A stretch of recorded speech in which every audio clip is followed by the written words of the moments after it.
I just ran a survey on my Twitter about AMC stock. I was really curious about the motivations behind investors buying AMC and why AMC had become so popular.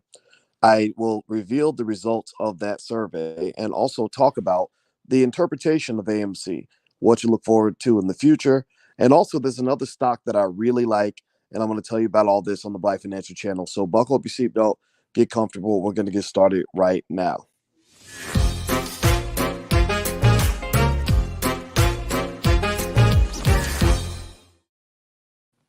Hey, what's going on, guys? Welcome to the Black Financial Channel. That's theblackfinancialchannel.com. My name is Dr. Boyce Watkins. I am your friendly neighborhood finance professor.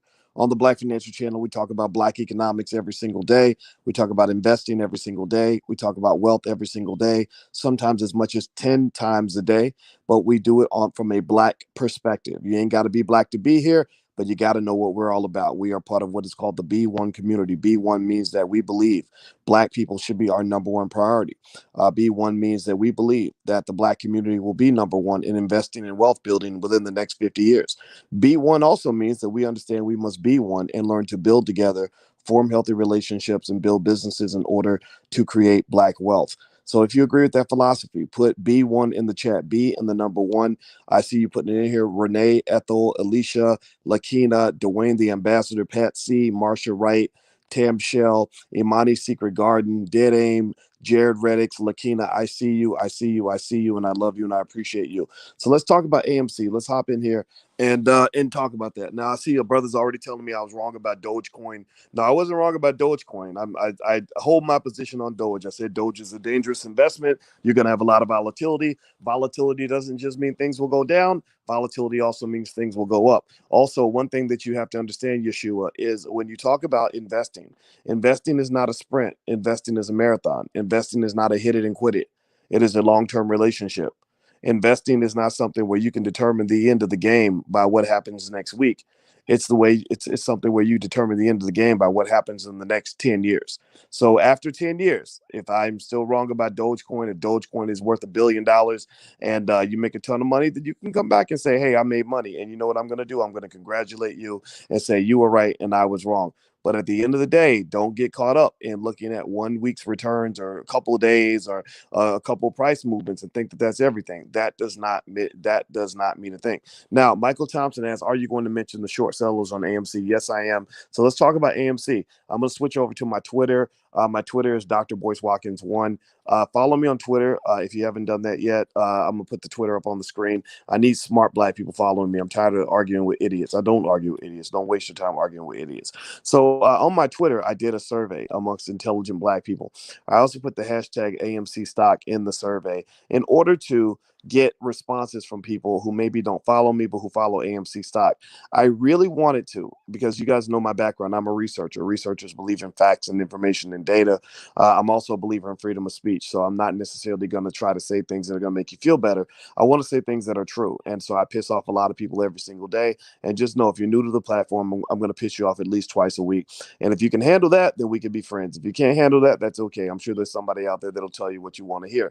Now, here's what I asked. I asked this question on my Twitter. I said, if you bought AMC stock, what is the main reason you bought it? I didn't want to know all the reasons. I wanted to know the main reason. Like, what is your number one reason for buying this stock?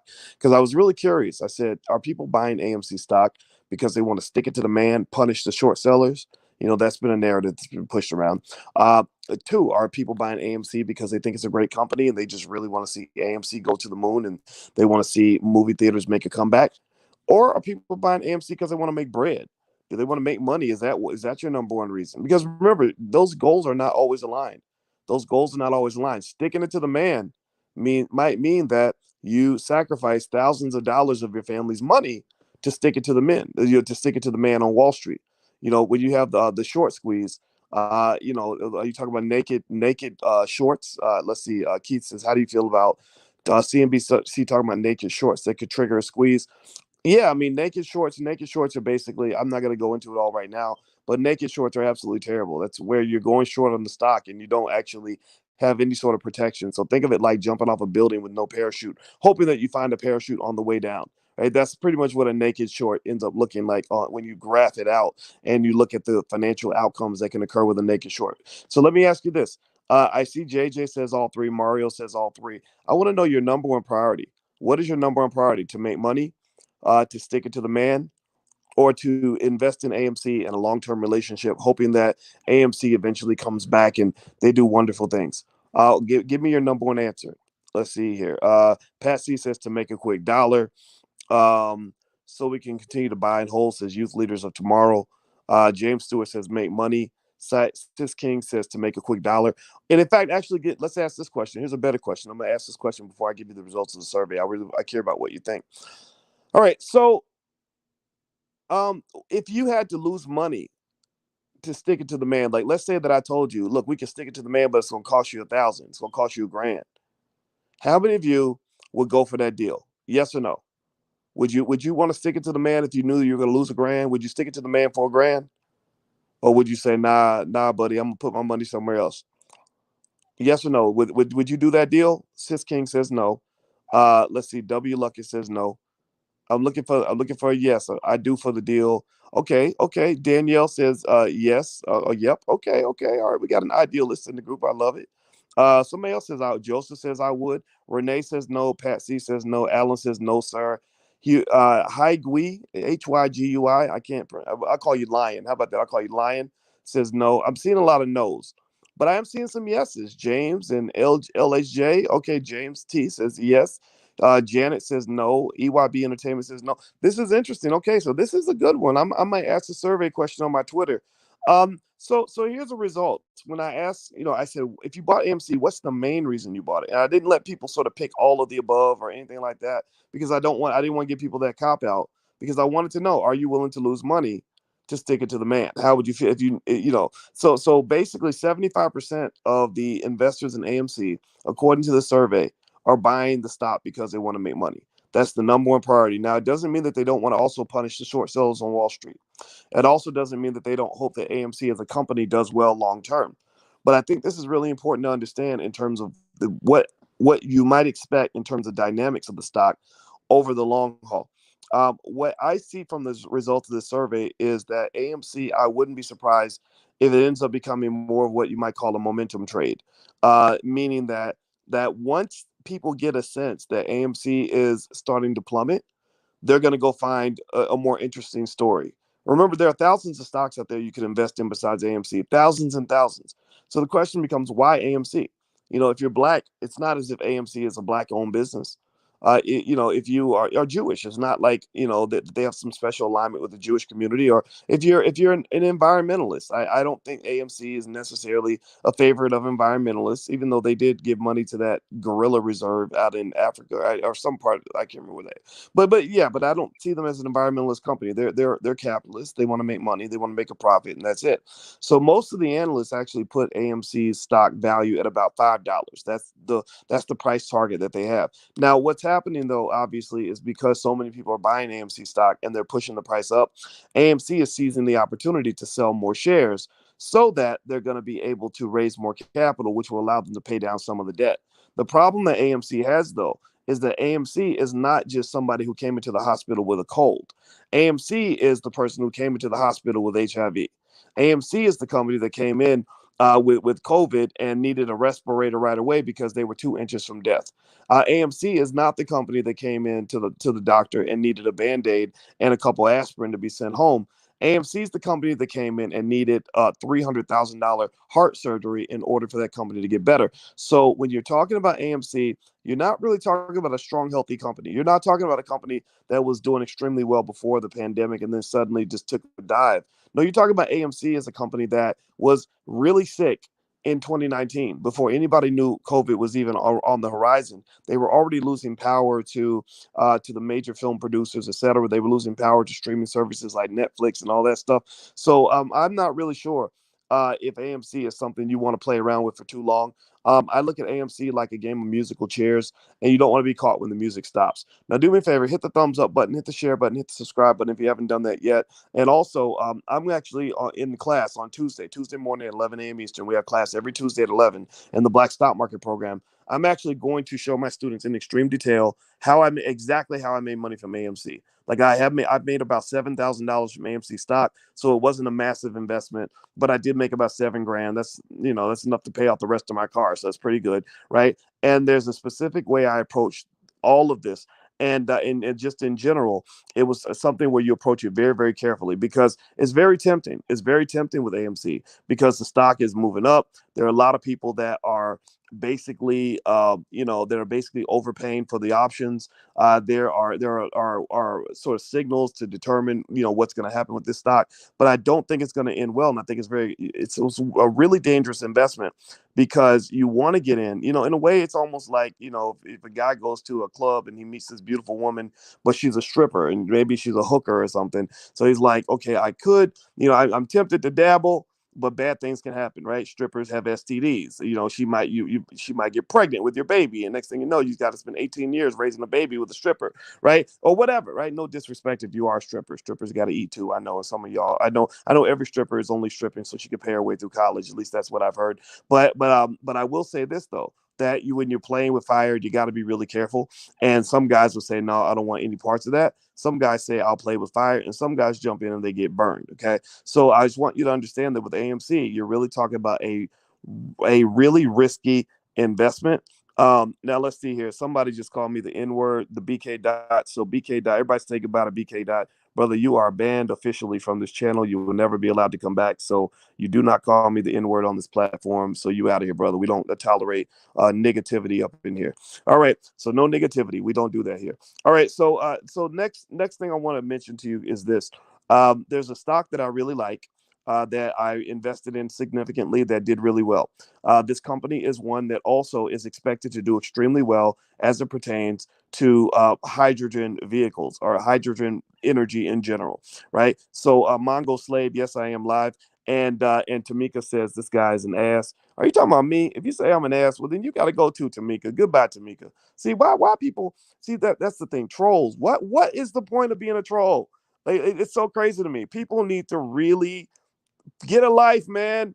Get a life. Why are you taking time to come to this channel if you don't want to be here? That's crazy to me. That's so weird to me.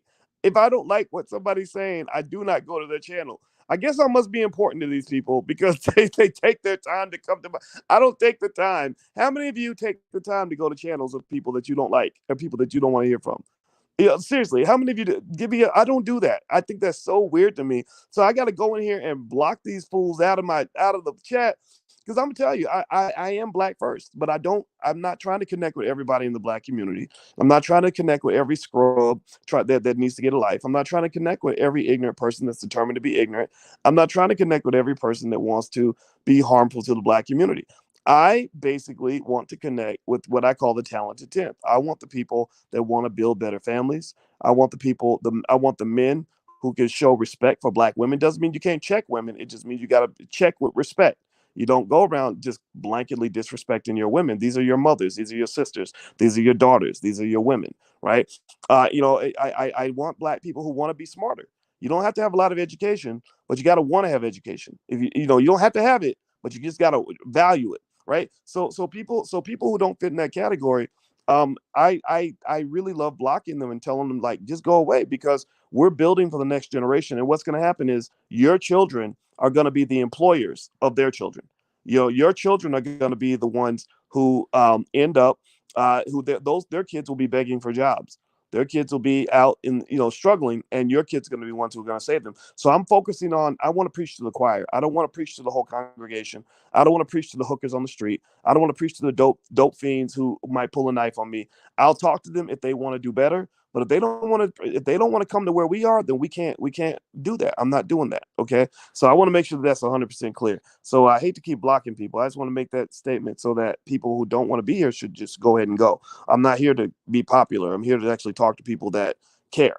All right. So here's the deal. So let's move forward. So let me give you a stock that I really like. Here's a stock that I made money on. Here's the stock that Here's a stock that I really that I made. It's gone up 92% this year, and it's going to benefit tremendously as it pertains to hydrogen electricity, or not hydrogen electricity. Sorry, hydrogen power. GE. GE is a stock that I'm going to actually, I invested in GE stock maybe a couple years ago, and GE stock has shot up like crazy. I don't know if anybody else owns GE or not, but GE has done really well in the last year. It's quiet as it's kept. And I like GE because that's a solid company that always had tremendous potential. General Electric, yes, a Mongo. General Electric has been going up, and it went up 92% this year. And there, and Ford has been killing it. My God, Ford. Apparently, the market loves their electric vehicle lineup. So GE and Ford, I think that good days are ahead for both of those companies. I think that they represent strong cyclical plays. I invest in GE not because I'm trying to make a fast dollar. I invest in GE because I want to make a slow dollar. I don't invest in GE for the short money. I invest for the long money. I believe these are assets that I can hold for the rest of my life, pass these down to my kids, and those companies will do well. AMC is not in that category. But if you want my stock pick of the day, now again, with my students, I admit I do a double deep dive for my students because they're in the Black Business School. They're helping us build this institution. So I hope you'll take a look at the blackstockmarketprogram.com. It's right there. The first month is free. But it's not like I don't want to share anything, right? So I will tell you guys, GE and Ford are big plays that I really love. I would love for you guys to come to class with us on Tuesday as well. I will answer every single question you have, every single student question that's submitted in advance. I answer every single one of them, even if it takes 2 hours. And I do 2 hours every Tuesday doing a deep dive where I'm only talking to my students, and I want to make sure I give you everything that I know in terms of what's going to happen with this market and how my family's making money, because we are making real money. A lot of people think that because I talk on the internet that I make most of my money by running my YouTube channel and all this other stuff. No, my YouTube channel I have hundreds of thousands of subscribers, but my YouTube channels probably make maybe 5-10% of my income or something. I don't even know if it's 10%. I don't think it's 10%. Maybe it's more like 3 to 5%. Right. So my point is to say that that this stuff really works, that we are really making money here. And I've mentioned to you guys for the last decade, I was saying this back in 2010, 2008, 2007, that stock market investing is the number one wealth builder in America. And it's been that way for as long as I can remember. I wrote research papers on this back when I was at Syracuse University.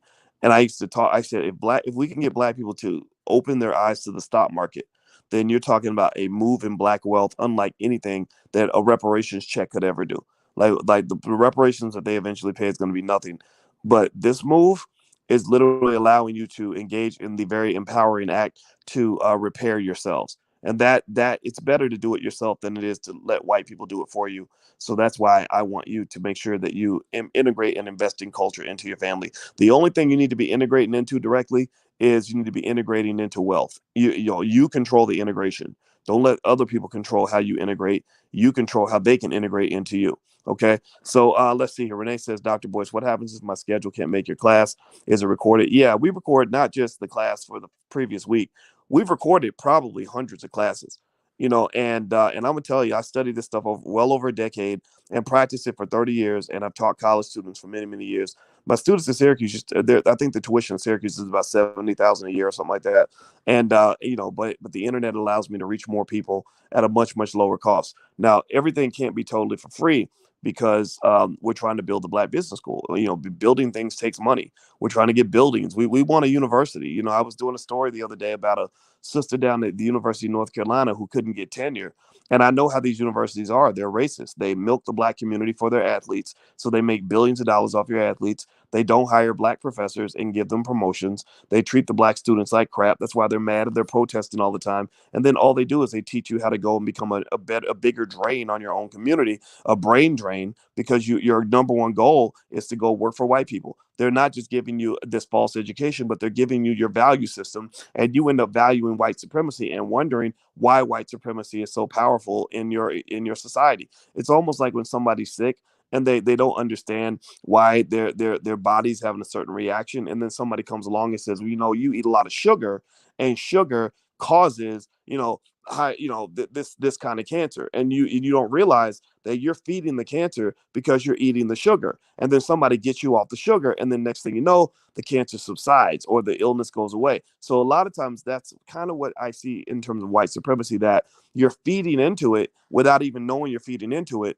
and then you wonder why it maintains its power. You wonder why black wealth, the gap has not shrank since 1968 when the Civil Rights Act got passed. It's because there's nothing shrinking it. It's because white people want it to grow, black people want it to grow. So you have to change your behavior if you want to get different results. That's just my 2 cents. Marcia says, "I love the pre-recorded classes. Very convenient." Yeah, we record everything. In the class. The URL is theblackstockmarketprogram.com, and we record everything. And the biggest problem we've actually had with the program is there's like almost like too much information, right? And the thing I tell the students is, look, you don't have to go through every single video. I just want to make sure I over deliver. Like, I want to make sure that if you don't walk away from the Black Business School saying to yourself, this was 10 times better than college, even if you went to college and you're $100,000 in debt or whatever, if you don't walk away saying that this was better than college, then we want to give you your money back, because that's our goal. We believe that we can educate Black people better than these universities can. And so it can be challenging. We have Black lawyers and doctors and PhDs and multi-billion millionaires. We've even had a billionaire, Mike Roberts, that came in and did a lecture to the students. And we have all this high quality Black talent. But for some reason, people will go and they will spend lots of money to learn from mediocre white talent. Like, they'll go to Iowa State University and spend $150,000 to get a bachelor's degree just so they can go get a job, and then they find themselves stuck and frustrated. Our goal is to teach you how to actually empower yourself to develop institutions, to become investors, and to actually dig into things like real estate. Now, here's the interesting thing, and really all the ways that there are to make money. Like, we literally cover it. So in fact, Tuesday, we're starting a cryptocurrency masterclass. I got some crypto experts coming in that are going to work with me to make sure you know everything you need to know about crypto. So if you actually want to join, the URL is cryptoinvestingmasterclass.com. Let me see if I can put it up here so you can see it.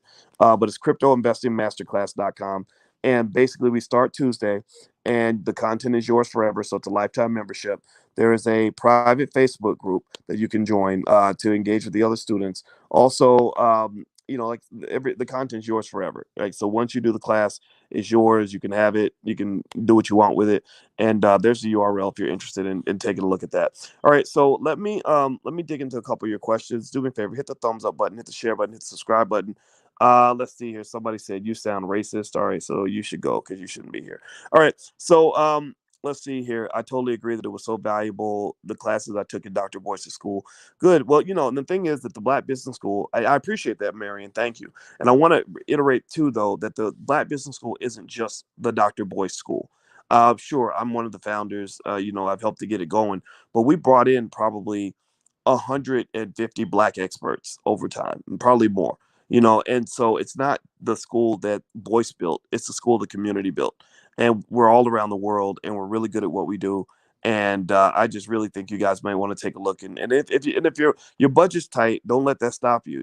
Think of it like a church. Our religion is Black economic power, and we're not just here to teach you about wealth and money. We want to teach you how to be a stronger, more capable Black person in every regard. Because the thing about wealth that's interesting that people don't understand, that you really don't learn in school, is how wealth is linked to your family structure. How wealth is linked to your relationships you form with other Black people. How wealth is linked to the choices you make. If a guy goes and makes a bunch of kids with a bunch of babies mamas, his wealth level on average is going to be lower than a guy who thinks through things carefully and builds a strong family and raises his children under the same roof. He gains what economists refer to as economies of scale. You can be a better father to more children because your children are in closer proximity to you and your resources are not scattered everywhere. I'm not hating on it. I'm not making fun of anybody who's fallen into that trap. But remember, notice media promotes the opposite. Media promotes sexual irresponsibility amongst Black men, which ends up causing a lot of problems, not just things like diseases and all that, but literally, if you look just at wealth alone, the wealth level of a persistent baby daddy is almost non-existent. Like, there literally is no Black wealth being built in that family. These guys die. Some of them are famous, right? DMX died with almost no wealth to leave to his children. And if you look at it, how many children did he have? He had a bunch of children with a bunch of women. I'm not making fun of him. I'm just saying that that's not the template that I want marketed to young black men. I want black men to really be strategic in their thinking so that you understand that just because you can have a bunch of women doesn't mean you want a bunch of women. I talked to a guy by the name of Ice Cube, who's a rapper. I have some rapper friends where we see eye to eye on certain issues, not on everything, but on certain issues we do. Politically, Ice Cube and I see eye to eye. And if you pay attention, Ice Cube, a guy who's world famous, could have had 1,000 women at one time, could have been all over the place. What did he do? He married Kim back in the 1990s, and he's been married to Kim for 30 years. That's it. He's been married to Kim for 30 years. Now, Ice Cube could have all the hookers he wants. He could have all the strippers he wants.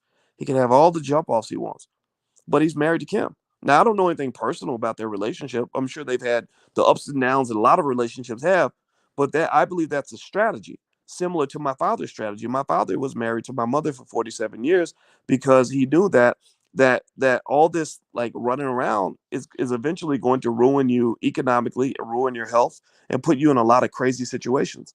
Right. So the thing is that thinking about wealth in a holistic framework is beneficial. Also for black people, we have to think about wealth differently from the way white people think about it. Like white people they have businesses, they have thousands of them, they have thousands of universities, they have thousands of institutions built already.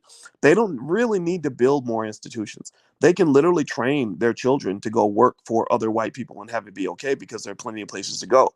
You don't have that same luxury. You're more in the infancy of your economic building process. So you need more people that are building institutions. You need more people that are going to go start the businesses.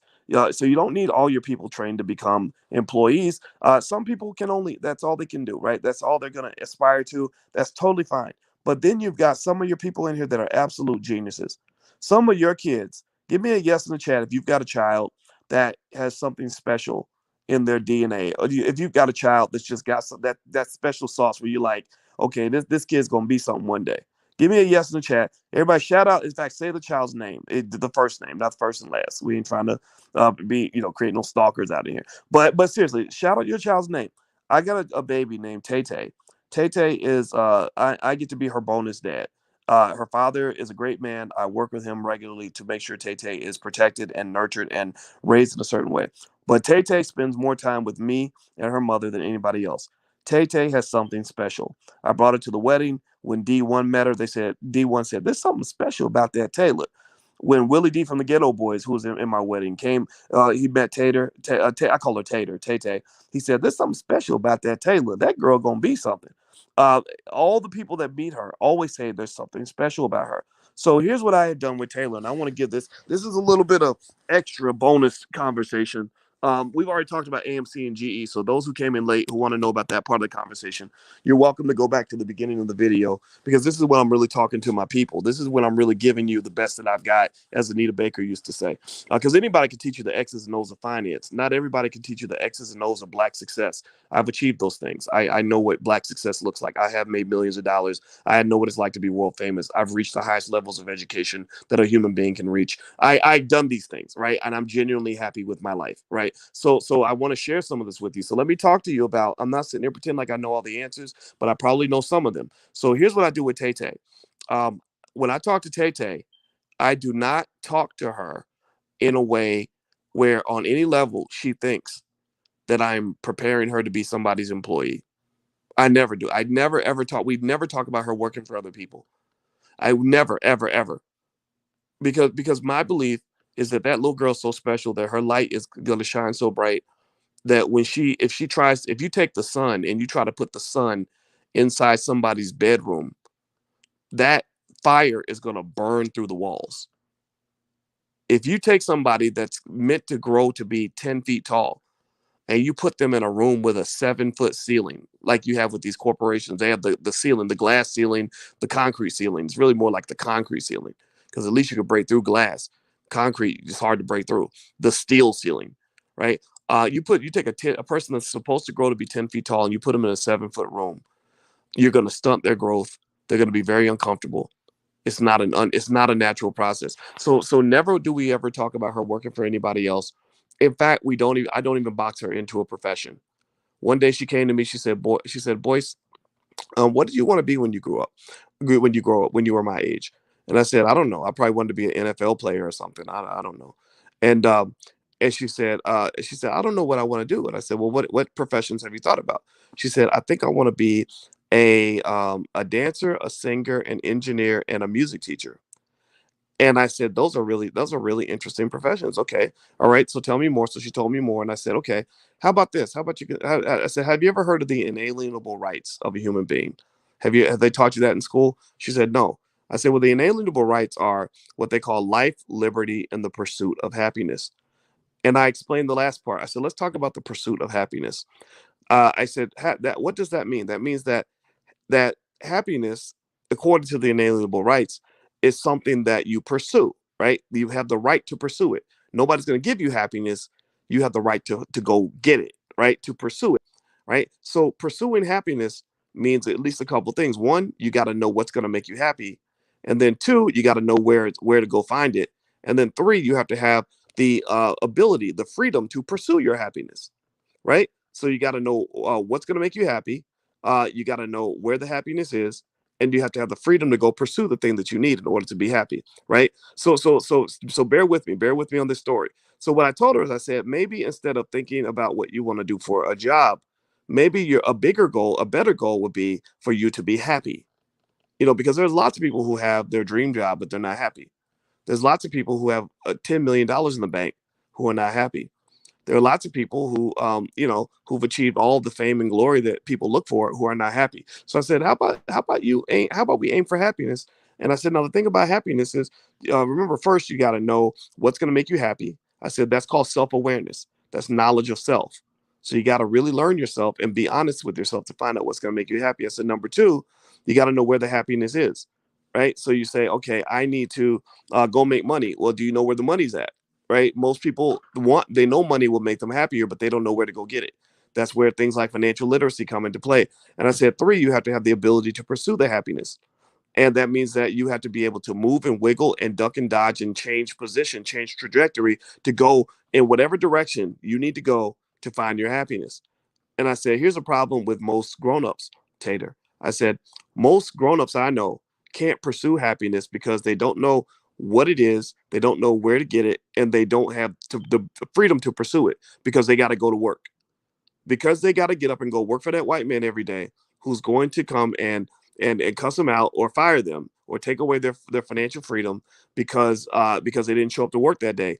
They have to go to work, and typically happiness is not inside that factory that you're at, right? Happiness is somewhere else. So I said, so maybe one way for you to get happiness is for you, instead of thinking of yourself as a person that's defined by a profession, maybe we should talk about things like financial freedom and financial security. Because if you have financial security, and I'm going to help you with that. I said, look, your daddy's your mom's smart. Your mom had, she got married, then divorced, but then she married another man. Both of the men she married are financially intelligent. Her mom was the most beautiful woman I ever saw. I'm sure she could have dated a thug. I'm sure she could have dated some raggedy bum, but she didn't. She looked for men that were quality, men who were going to be good fathers, men who were going to be responsible, men who were intelligent, and men who were financially responsible, right? So because of that, because your mother made good decisions, you will then have the ability to have a family that gives you a bed of financial security when you get older. So working is optional for you. You don't have to work for anybody. Most people have to go to work because they can't quit their job. In fact, most of you, if you've ever had a job, if you could have quit the job, if you had enough money to quit that job, think of your last job or the job you have now. If you had enough money to quit your job, would you quit your job tomorrow? Give me a yes or no. Or when you had your last job, if you had more money, would you have walked away from that job? Give me a yes or no. How many of you had a job that you would have walked away from if you had enough money? Say no if you loved your job. Say no if you loved your job enough where you would have done it for free. If you are in that category, I'm happy for you. I really am. I mean, some people get lucky like that, and I think that's fine. But most black people I know hate their damn job. Most black people I know, when they think about racism, when they talk about the areas where they experience racism, they're not talking so much about being shot by the cops. Most black people I know don't get shot by the cops and arrested. You might get pulled over every couple years or whatever. That's fine, right? The cops suck. Okay, we agree on that. But or most cops suck, not all of them. But you know, I get that, right? But really, when you talk about racism, most black people I know, when they're talking about the stress of racism, they're really talking about like getting up and going to work every day and dealing with some white guy who's treating them like crap, right? And they will walk away from that job. If they could cuss their boss out and walk out the door, they would do it, but they can't, right? Because they got you boxed in. And that is it's bullying. Yeah, W. Luckett, you're right. It's a type of bullying that occurs. And they're basically looking at you and saying, yeah, well, because your family did not give you economic security, because you have no financial endowment to speak of, we've become your economic parents because nobody laid out a foundation for you. Nobody gave you any assets to protect you.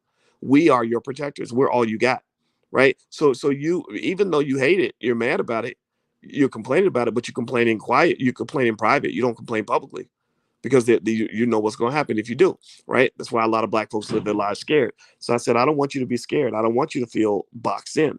So me and your dad and your mother have, we're going to have things in position for you in terms of assets to give you financial security. But more importantly, I want you to know what you need to know as a black woman to be economically intelligent. So you know how to make your own money. So you know how to own real estate. So you know how to start your own business. So you know how to invest. And then what will happen is you'll see a shift. Work won't be a necessity anymore. Work will become a luxury.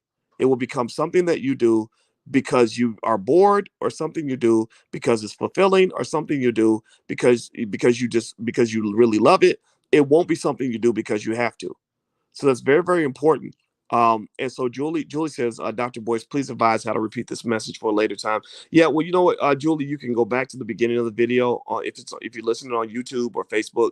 Once the video is done, you can go back to the beginning of the video. Also, you should subscribe. You just go to my YouTube channel. Also, you can go to the blackfinancialchannel.com and you can watch the whole video from scratch right there. We started up talking about AMC. We talked about GE. I told you guys GE is my stock pick of the week, the stock that I'm really going to double down on because I believe GE is going to benefit from the emergence of hydrogen power.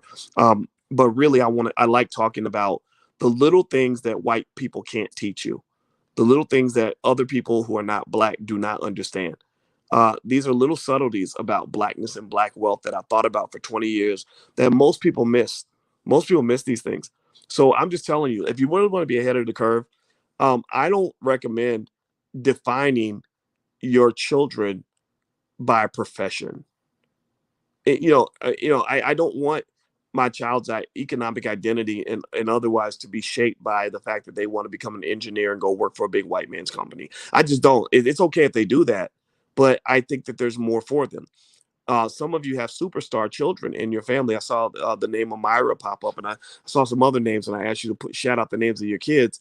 And it's like, to me, when little Amira grows up, it's our job to give her all the options in the whole toolbox. Don't just give her the slave option, because in the word slave is correct, because capitalism, I know capitalism very well. Capitalism is slavery. Right now, the biggest problem that they have right now is that they can't get the slaves to come back to work because they had a taste of freedom. Has anybody noticed that? Anybody notice that since the pandemic began and people started working at home and they started finding out what life is like when you're not a capitalist slave, now people are like, I don't want to come back to work. Like, I don't, you could take your job and shove it up your butt. Like, people are like, no, I'm not doing that. I'm gonna find another way to hustle, right? And that was exactly their worst nightmare. They didn't want you to experience freedom on any level. I've been talking about this. I've been preaching on this stuff for years because this has been my life since the beginning. The way you lived in the pandemic, where you were home every day with your kids and enjoying your life, that's been my life since 1993. like that's been my life, that's been my entire adult life, because I did that. I had a great job, actually, ironically, with GE. I did an internship with General Electric's aircraft engines division in Lynn, Massachusetts. And it was a great internship. And I was really proud, because I was a hardworking student. I was the number one black student on the entire University of Kentucky campus. I won the Wall Street Journal Outstanding Graduating Senior Award in Finance, which means I beat the white people too. And so I got this great internship at General Electric. They paid me a ton of money, and they put me in this really expensive apartment right in downtown Boston. Like that apartment right now probably goes for $5,000 a month. Like that's how nice this place was. And I went to this job every day, and I hated that damn job. I hated that job. I mean, the people there were racist. My boss was a complete ass, and just the meanest lady ever. And I remember thinking, is this the price I gotta pay to be quote unquote successful? Is this? And then they gave me some stupid black man to be my mentor, and all he did was pretty much tell me to shut up and take it up the butt. Like just, and I would tell him what they were doing and what was going on. And all he would do is tell me to fold and surrender. And I'm not built like that. I'm a fighter. I'm not a person that folds and surrenders. I don't fold to anything. So it did not gel well with my spirit. And I remember thinking, I can't do this. I'm not doing this. So that's when I thought the best thing I could find at that point was maybe a job with good flexibility. That's why I became a professor. I became a professor because I did not know other ways to make money. I did not know the things that you guys have learned from these conversations and others. I didn't know things like how to really go out here and invest in and build and all this other stuff because I knew it in theory, but I kind of still saw it as something that white people do. That's why I tell you guys that having the knowledge is one thing, but the culture is really what the killer is.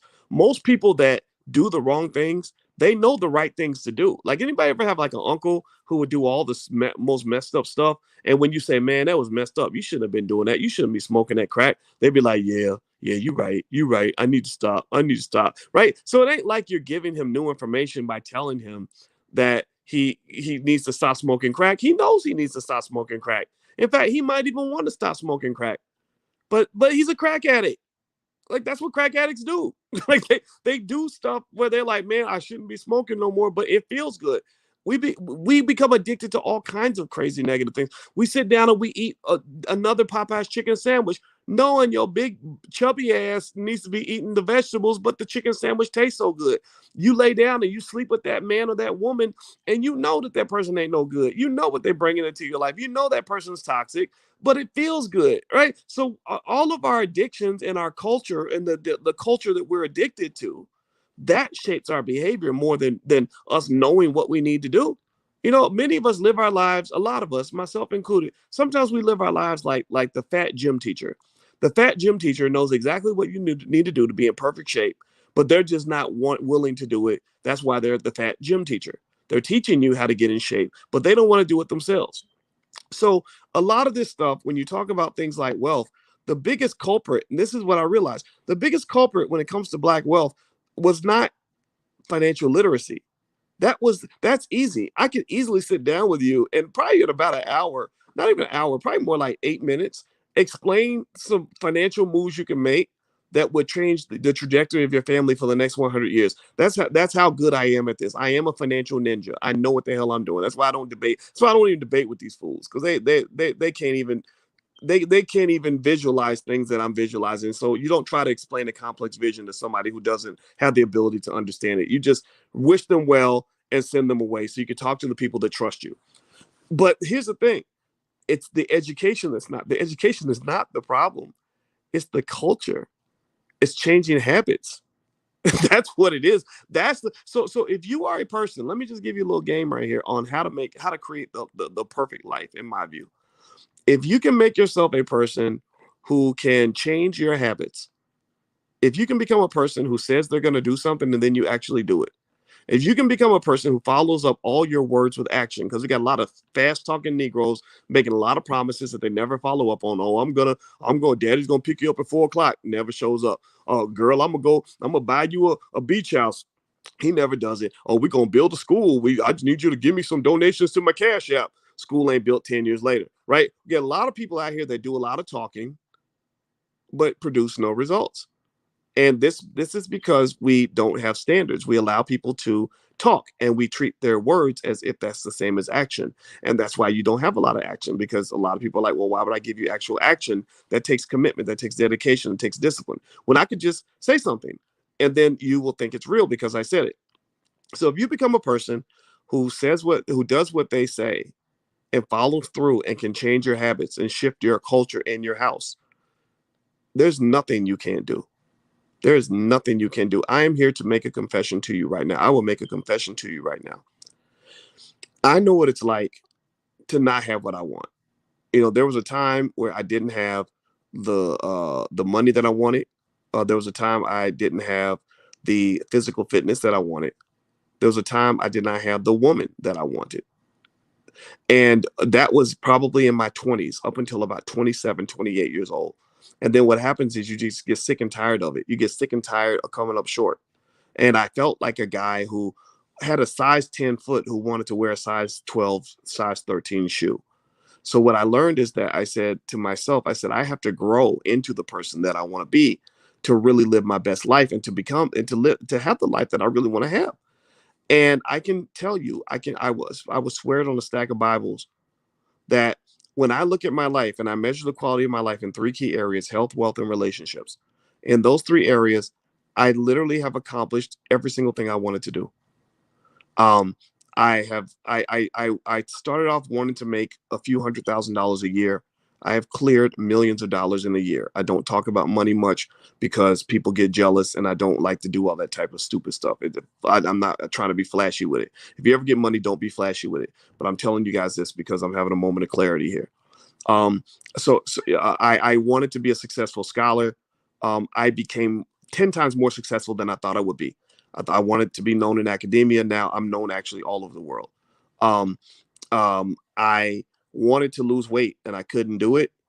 Uh, Alicia gave me a process, and I lost a ton of weight, and I ran an actual full marathon. I never thought I could do something like that. Um, I I married the girl of my dreams. I did not marry a woman that was the best available to me. I did not marry a woman because I had nothing better to do. I did not get married because I didn't have literally tons of women reaching out to me all the time, trying to get close to me. All that comes with those are all the trap. That's what happens. That's y'all know how it is. You get a little bit of money, suddenly every woman thinks you're attractive, right? A lot of women do. I literally married the girl of my dreams, and all those outcomes occurred because I became more intentional about matching my words to my actions. I became more intentional about saying, okay, boys, where can we do better? Because if you don't get this right in your life, you're going to grow old and die, and you're going to have a big pile of regrets on your deathbed. So I'm not bragging at all. And I hope it does not sound this way. I hope that this is more inspirational than it is me saying I'm better than you. I don't think I'm better than you. If I thought I was better than you, I wouldn't be having this conversation. It is really me saying to you that if you can shift your culture, if you can shift your habits, it takes 30 days to develop a new habit. If you can shift your habits and connect your actions to your words, you will become so powerful that no one will be able to stop you. No one will be able to stop you. So anyway, guys, that's all I want to share. Please hit the thumbs up button, share button, subscribe button. If you want to join us in class on every Tuesday for stock market investing class, you can feel free to go to theblackstockmarketprogram.com. The first month is free. It's all right there. So feel free to go take a look. And I see some of your questions in here about stock options and stuff like that. Yeah, I see your question, brother Dumani. I just like to sell stock. I like to sell. I don't like to sell put options. Actually, I sell call options, but I get what you're saying. I don't think it has to be complicated. I just sell call options because it generates like a nice weekly income. And when I bought AMC stock, I wasn't buying it to hold it. I actually sold the options because I wanted to sell to the speculators. So the thing about AMC though is the options are so expensive right now that I'm not a buyer. When the price of something goes up, you shouldn't be a buyer. You should be a seller. So I sell the options. I don't buy them. I don't pay. I don't overpay for things. So or I try not to anyway. So anyway, hit the thumbs up button, hit the share button, hit the subscribe button before you get out of here. And thank you for listening. It was real. And I'll probably check back in sometime today if I read an article that's interesting or something we could talk about. So I'll talk to you guys later. Have a good one. Peace.